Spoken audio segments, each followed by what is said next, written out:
The next side quest, Spell Combination Practice 1. For this, we'll need to head all the way up to the top of the clock tower, where we normally do the jewels, crossed wands. This is also completed as part of Professor Hecat's missions, so if you haven't already done so, you'll need to do this at some stage.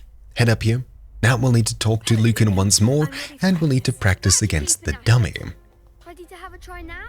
You can do either of these first, and now we can attack it. So 4 consecutive casts after Accio. 1, 2, 3, 4. Next, Leviosa, and 4 attacks. You'll have some time to think, just don't mess up the combination, or you'll need to wait and start again. So, Leviosa, 1, 2, 3 basic attacks, Accio, and 4. I'd say that's enough practice. You looked good out there. Thank you, Lucan. I say better to discover one's weaknesses during practice than during a duel. You'll be a fearsome challenger now. Assignment's all finished. And just like that, we've now completed Spell Combination Practice 1. Thank you for watching, mine has been Troubleshoot, and I'll see you all next time. Ciao!